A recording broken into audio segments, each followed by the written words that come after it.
Le congrès de l'Union calédonienne qui a débuté vendredi à Négoné sur la tribu de Penelo s'est achevé ce matin aux aurores avec l'élection des membres du bureau du parti indépendantiste.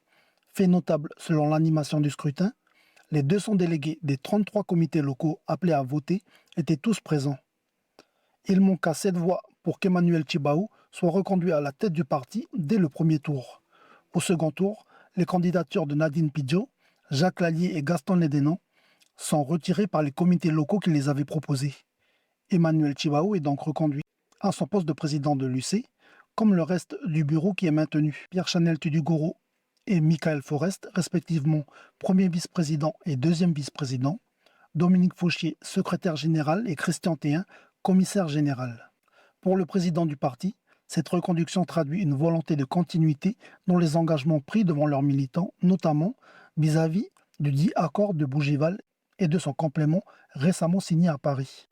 Les circonstances qui nous ont amenés à ce nouveau bureau renouvelé étaient celles de notre mandat qui nous a été confié à MIA l'année dernière, de proposer et d'achever cette trajectoire vers la pleine souveraineté à échéance 2025-2030. Aujourd'hui, on se doit de s'avancer et de contester cet accord qui a été signé sans la notion même de consensus qui avait été négocié à Paris lors du report des élections provinciales. Il y a des motions qui vont être communiquées publiquement et qui font état de cet engagement à la contestation. Un des principaux points de crispation reste l'élargissement des compétences provinciales, notamment au niveau fiscal. À partir du moment où les compétences fiscales et de l'intérieur, notamment par la police, sont déléguées aux provinces, en scène, de fait, la fiscalité de la province sud qui est plus importante puisque l'ensemble des entreprises sont basées en province sud. Si la province sud capte toutes les ressources,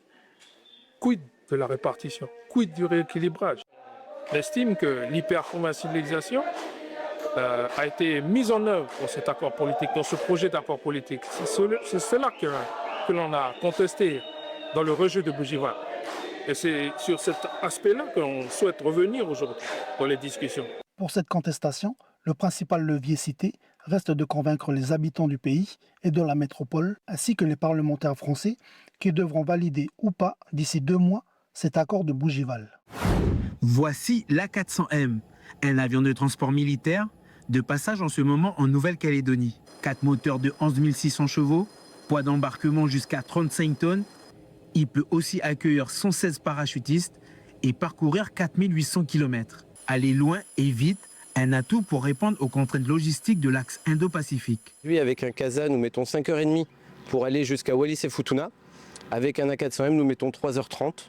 Donc on va plus vite et on prend plus de matériel puisqu'on peut aller jusqu'à entre 30 et 40 tonnes de matériel pour aller à Wallis si jamais il y avait une catastrophe naturelle. L'axe Indo-Pacifique a d'autres contraintes, des îles dispersées, des bases éloignées. Pour pouvoir tenir cet immense champ d'opération, l'armée de l'air doit assurer la logistique, acheminer des hommes, du matériel ou des vivres rapidement et en volume. C'est justement, selon le capitaine, le point fort de l'A400M. Les atouts de cet appareil, c'est avant tout sa soute, et qui mesure 4 mètres de haut par 4 mètres de large, qui permet de rentrer à peu près tous les matériels de l'armée française, à l'exception du Charles Leclerc qui lui est trop lourd.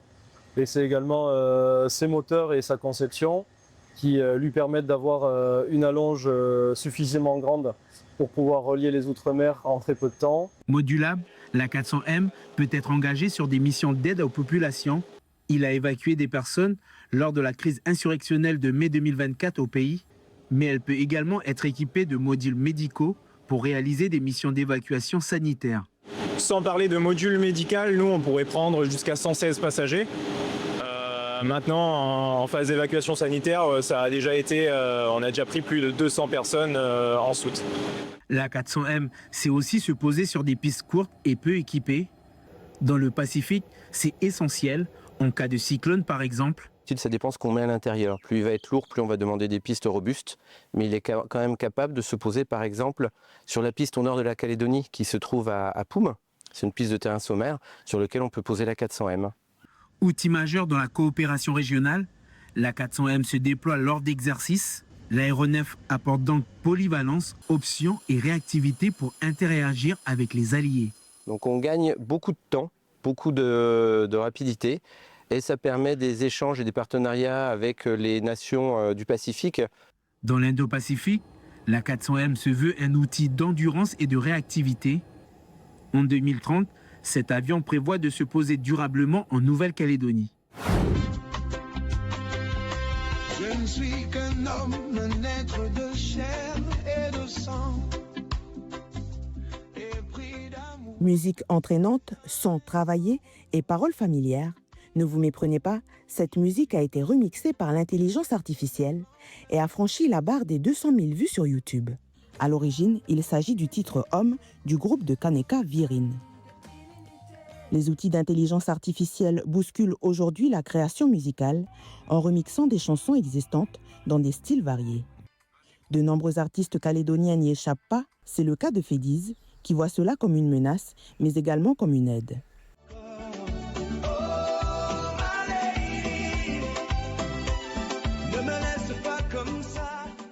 Moi, quand on me fait ça, c'est comme si on m'a volé. Il faut s'attendre à ce qu'on nous pique tout avec l'IA. Après, c'est la responsabilité de celui qui fait ce genre de travail. En 5 minutes, il fait l'IA, le travail de 5 ans d'un artiste. Il faut savoir positiver parce qu'il n'y a que ça à faire, à se dire la question. Comment je peux utiliser l'IA pour m'aider. Pour la SA5, Société des auteurs, compositeurs et éditeurs de Nouvelle-Calédonie, la règle est claire. Lorsque l'intelligence artificielle interprète une œuvre déjà existante, les droits d'auteur reviennent à l'artiste. Cependant, la question des droits d'auteur se pose lorsqu'une musique est générée de toutes pièces par l'IA. Ce qui va certainement être admis de plus en plus, c'est que les personnes pourront valoriser le prompt, c'est-à-dire je ne pourrai pas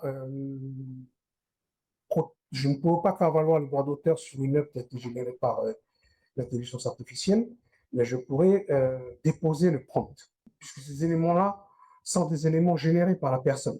Et donc, ces éléments-là, a priori, pourront être déposés auprès des sociétés d'auteurs. Là, ce que je vous dis là, c'est ce genre de questions, c'est encore en débat, encore, ce n'est pas encore établi. Autre problématique de ce phénomène, son incidence sur les langues kanak.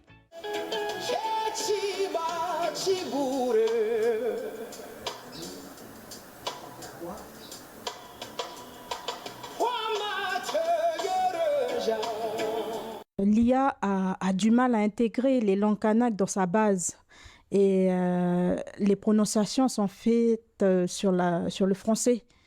Et du coup, les messages divulgués dans les chansons en langue kanak ne sont pas rendus correctement et ça le rend banal et anodin et vide de sens. C'est important que ces sons soient bien prononcés, soient bien rendus en langue pour donner le sens de la langue en elle-même. Par exemple, là, pour le cas de Jawe, dans cette version, l'IA prononce Jawe, qui ne veut rien dire en Païti et qui peut être mal interprété par la suite par les nouvelles générations et pourrait passer à un autre mot. Je pense à Javel, comme c'est le mot qui me vient à l'esprit tout de suite. On constate aujourd'hui que l'intelligence artificielle a un impact sur différents éléments de la culture. Elle influe notamment sur la création, la diffusion et la propriété intellectuelle. Reste à l'humain d'utiliser cet outil à bon escient. Tu vois, quelque chose avance vers le milieu, avance un petit peu plus. Yes. Yes, yes, yes. Par contre, on n'appuie pas sur les côtés, non, sinon il va te faire des trucs bizarres. C'est bon? Et là, pour dessiner, tu appuies sur la gâchette qui est là-bas. Et maintenant, tu peux commencer à dessiner. Dessiner ton soleil. Ah ouais. C'est une grande découverte pour Graziella. Cet atelier de réalité virtuelle organisé ici à la Maison de la Biodiversité et sur le thème du ciel du Pacifique. Il s'agit de reproduire le système solaire autrement. Un exercice assez technique pour la jeune fille. J'ai fait le Soleil, Mercure. Qu'est-ce qui a été le plus difficile? Faire Jupiter, le tour de l'anneau de Jupiter. Et comment tu trouves ça? Bien, mais un peu aussi difficile. À travers cet atelier, les participants peuvent aussi découvrir les différentes façons de voir le ciel dans le Pacifique, notamment pour se repérer et naviguer dans l'espace. C'est quelque chose de méconnu et assez intéressant à voir aussi. Il y a la constellation d'Orion qui est visible pendant cette période de l'année, je pense, mais pour les aborigènes, par exemple, c'était une sorte de canoë. Que pour chaque civilisation, peuple, c'est un peu différent, il y a une représentation différente.